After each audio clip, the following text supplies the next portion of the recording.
రమాదేవి, జగదీష్, దీక్ష, రోజా నలుగురు కూడా వీలునామాపై రాసిన పేరుని తెలుసుకోవటానికి దొంగచాటుగా హర్ష గదిలోకి వస్తారు.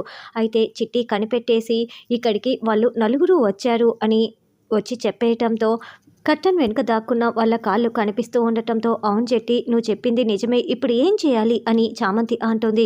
ఇంకెప్పుడు కూడా వాళ్ళు ఇలా చేయకుండా నువ్వే వాళ్ళని కొట్టి బుద్ధి చెప్పాలి అని చిట్టి చెప్పటంతో, అంటే తెలిసి తెలిసి ఎలా కొట్టాలి చిట్టి అని చామంతి అంటుంది. తెలియకుండానే కొట్టు అని చిట్టి ఐడియా ఇవ్వటంతో, నువ్వు ఇప్పుడు ఐడియా ఇచ్చావు కదా, ఇంకెప్పుడు వీళ్ళు ఇలా చేయకుండా నేను ఇప్పుడు చూడు ఏం చేస్తానో అని కర్ర తీసుకొచ్చి, ఓ ఈ గదిలోకి 4-5 ఎలుకలు వచ్చాయా చిట్టి, ఉండు వాటి పని చెప్తాను, ఇంకెప్పుడు రాకుండా చెప్తాను అని కర్టన్ దగ్గరికి వచ్చి నలుగురి కాళ్ళ మీద కర్రతో బాగా చితక్కొడుతూ ఉంటుంది.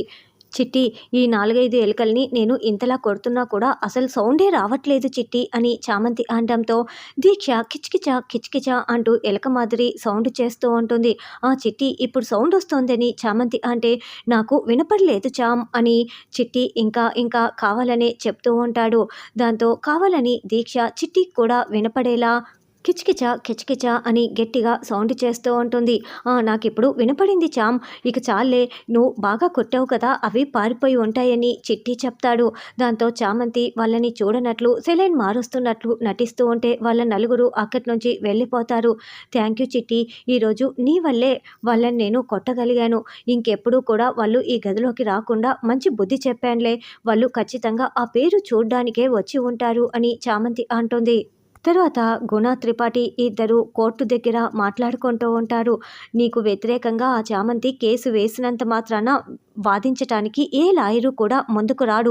నేను నీకు హామీ ఇస్తున్నాను కదా, కాబట్టి ఈ కేసులో నీవు ఎలాంటి విధంగా భయపడాల్సిన అవసరమే లేదు అని గుణ చెప్తుంటే, అప్పుడే చామంతి ఒంటరిగా నడుస్తూ వస్తూ ఉంటుంది.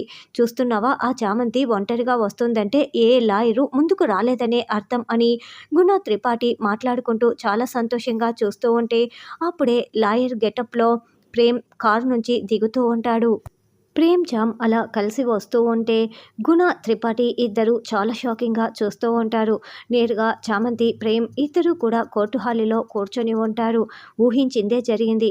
ఇప్పుడు ఈ ప్రేమ్ వాదిస్తే ఇప్పుడు ఇంకేం జరుగుతుందో ఏంటో అని త్రిపాఠి టెన్షన్ పడుతూ ఉంటే, ఈ ప్రేమ్ కేసు వాదిస్తాడని నేను అస్సలు అనుకోలేదు అని గుణ కోపంతో రగిలిపోతూ ఉంటాడు.